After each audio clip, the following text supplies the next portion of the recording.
Hello and welcome back everyone. Today we are starting off by adding on a millstone onto our little setup here. So we can place down some cogs and place down them so that they're horizontal, place down the little cogwheel and place down our actual millstone. Place down a hopper on top and we can also power up our jetpack and should be able to place that more easily on top then. And what we're going to do is we're going to stick some dandelions, some ink sacs, and some bones. I think we have some more bones inside to get up some yellow, black, and white dye. And I just took that all out there.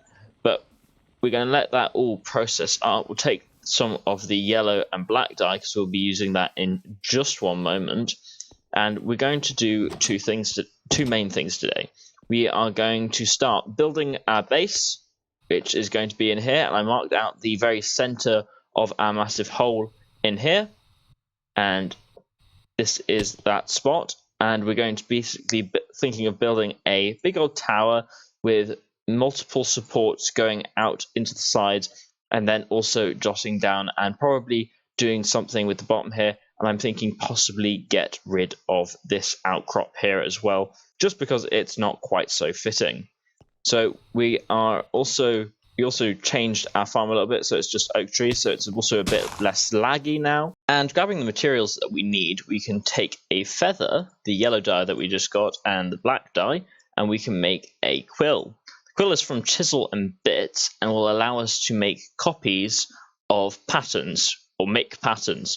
And we can usually use some tree bark to get some paper. Tree bark can just be gotten using the cutting board and stripping logs with an axe. Cutting board is just very simple to make there, and that way we can make a bunch of patterns. We can also take the white dye from the bones and we can combine that with our sand and our gravel, and we can make a bunch of white concrete powder.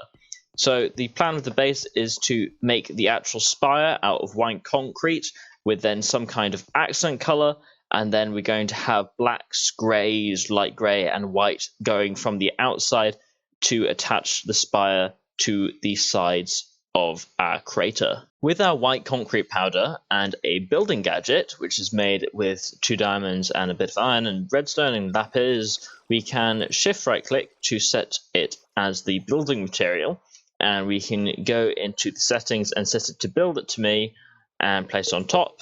And we can also set the distance, but this is distance enough.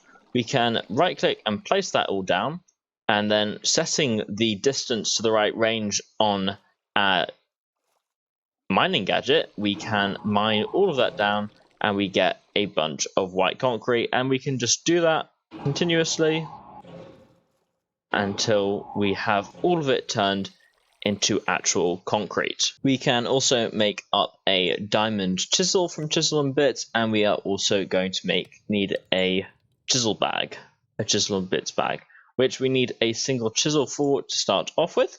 So what we're going to do is we're going to take one of our blocks of concrete, and we're going to take our chisel, and we can chisel one block off of that, and that gives us a little chisel bit that we need for making our Chisel and Bits bag.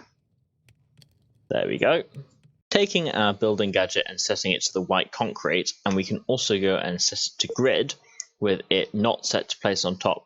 We can see that it is set in a 7 wide, so we can then place that down like that. We have a nice grid to build out to. That's probably a little bit big and would end up being a bit close, so I think I'm going to take at least one loop around from the end there, possibly even go in one more, maybe not, but we'll see. And we're going to turn this into a octagon with very short angled sides, maybe just a few blocks, and then make that into the spire going up and connect it to the sides. I have started working out and laying out our spire, so we're going to have these light grey concrete to sort of break up the floor, the white concrete as the main building block of the spire, and these blocks of copper that will turn green as well, which I think will actually look quite nice with the green color that they have. And then to actually hold this thing up, we have some of the grey concrete, the light grey, and the white concrete going along there. I think just having it just as a single block wide here makes it end up look quite thin. So what we're going to do is take our chisel and bits, and we can hold down R, and we can look at placing down some cubes. So we can go to the quarter, and it should be able to. Oh, why is it not doing that? Medium-sized cube. So it's just not showing up. So we've got flat cubes, we've got the cubes. We can also even look at placing down some. So that's where the blocks are coming in. And you can see that there's lots of different ways we can place these going along here. Make it almost look organic and unique. And I think that's a way we can make the detailing on this really quite amazing. Placing down these last few cubes up, we can see that we need a whole nother block, and we can just grab another block, place down these last few cubes, and then we should have it where we have a strip that goes all the way along the top of the beam and connects straight into the copper. We also widen this by having this setting. It's currently on the grid snapped cubes on the quarter size setting, and that way we get this nice graphic as well, and it means that they're perfect centered rather than on the size of a single bit sort of scale where they can be placed anywhere along that scale.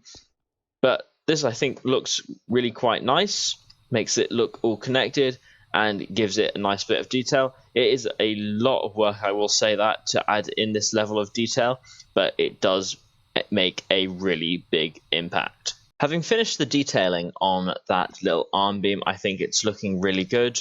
I got loads of detail in there with the white stripes going all the way down, and I think it looks pretty futuristic and pretty nice overall. So what we're going to do now is go inside here. We currently don't have any lighting in here. So what we're going to do is we're going to take some magma blocks, which obviously give off light, and we can turn those all into some bits. And we can take those bits and we can go to the draw region tool.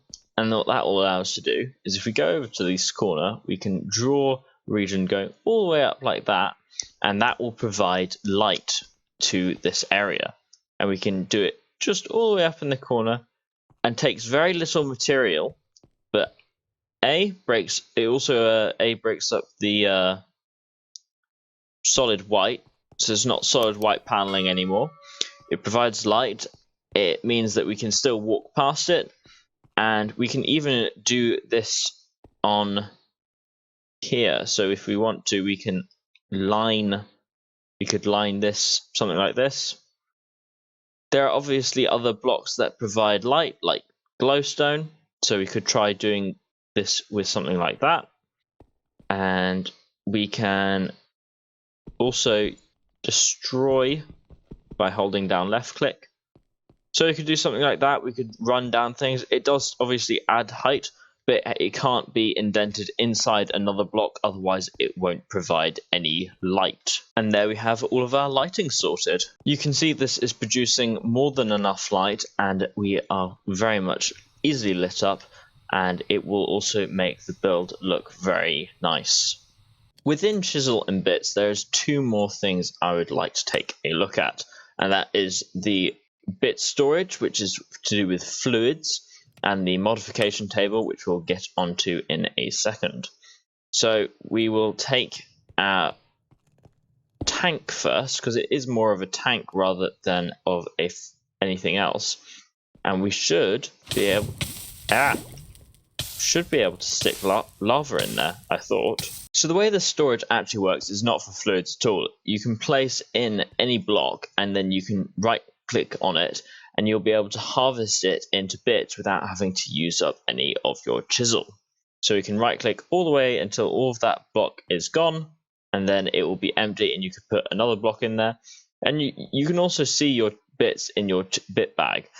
So you can also put away completely all of your bits. You don't have to leave a stack out like it does by default. But we can take these and we can go to the 1/4 size and we can go back in here. And we have it just so that these, oh, undo that. I wanted to make a little thing that looked nice, a nice wall light as it were. And we can go back to the 1/8 size and take off the surface so it's flat. And this will produce light even though it is indented with another block. It is proportional to how much of the block is light producing versus how much of it is not. But I'd say that looks a lot nicer than if we were just to put glowstone on the wall. So what we can do then is have a quill and a piece of paper, the quill made earlier, and hold down it, and we should make a simple pattern.